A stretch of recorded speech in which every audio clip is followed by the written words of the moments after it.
gonna try making a log splitter for the skid steer in about 3 hours. I'm gonna try getting it done before I gotta go to dinner at 5. So we'll see. This part here, this is gonna torch out. It's already got a bevel on it. It's an old piece of steel that I found laying on the ground. Oh, it used to be about 3/4. It's a little thinner now. I'm gonna use this 18 for the blade portion. I'm gonna cut this piece out. That's gonna be the part that lays on, slides on there. Torch the beam off there. Oh, I got a notch out here. Cut that notch out and slide that cutting edge in right along there, so it'll be able to weld all the way to the web inside there. I'm gonna use this for the push plate and square that up, get that torched out. I got a couple more pieces here to make the anchor points. There's my hydraulic cylinder. Should have about 25, 26 inches of cutting capacity, which my wood stove only takes like 21s, so that should be about perfect. We'll see.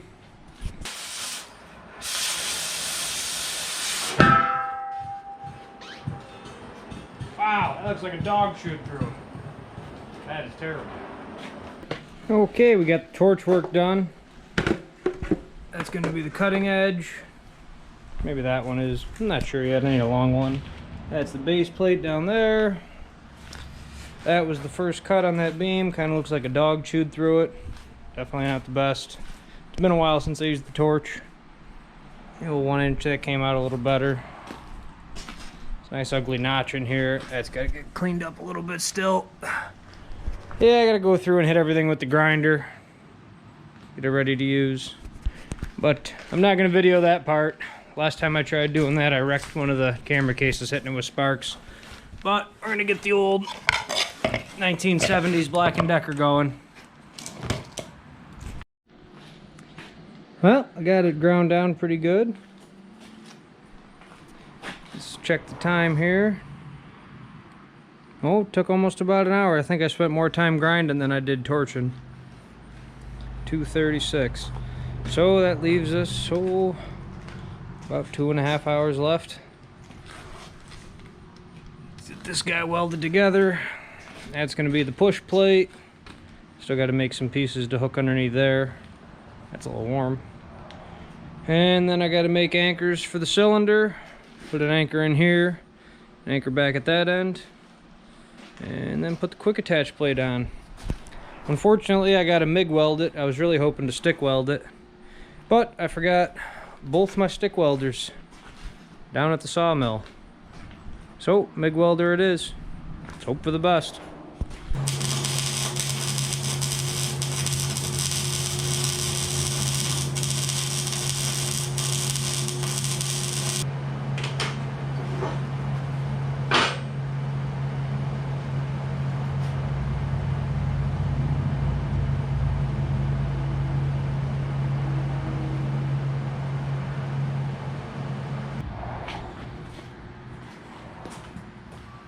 Got the push plate made up.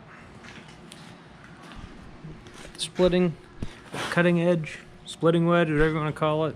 Welded in. I gotta get some more weld on it, but I think I'm gonna wait till I get to the sawmill and put some more on with the stick welder, because this stuff's a little rusty. Get some 6011 on it. Now I just gotta cut some guide rails to go on the bottom, and then a plate to go across the bottom of that, so it'll slide back and forth and not come off. And then mount the cylinder and put it on a skid steer plate, and that's about it. Well, it's taking a little longer than I was hoping. It's 4 o'clock now, but we're getting there. Hopefully I can get her almost wrapped up in the next hour or so. It's hard to see with the sun, but I got the base on, so it'll slide back and forth. Got some holders on her to hold her in place. The wedge is on. Got it laid out. Put the hole in the cylinder. I gotta weld the back on, the hole in that, put the skid steer plate on. We're done. We'll see. Well, we are pretty much there. Cylinder's in. I got hole torch through, pinned. Got the little holder there. Got a hole torch, got a piece of plate back there, torch through and pinned.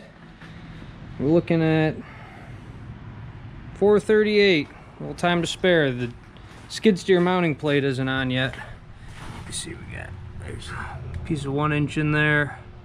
The whole deal. So I'm thinking I'm just gonna weld. I'm gonna get this thing, skid steer plate, centered and squared up here.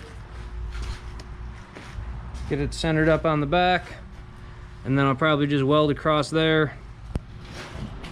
Weld it where it meets here and here.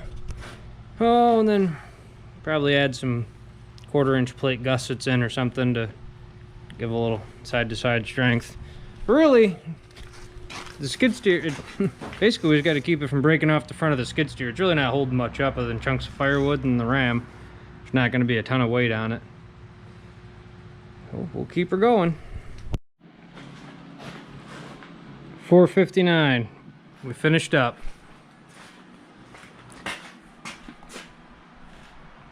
Put those angle gussets on for some stability.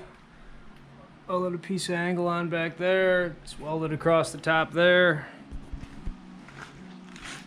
I'm gonna try it out this weekend, see how well this thing works.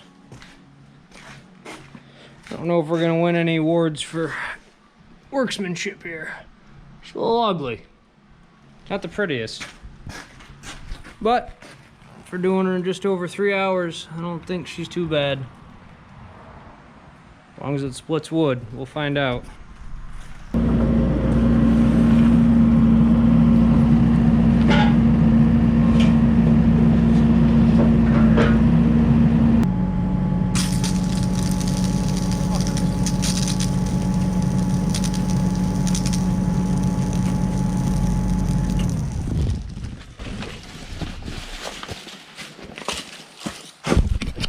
Well, that is not what you want to happen. That is a bummer.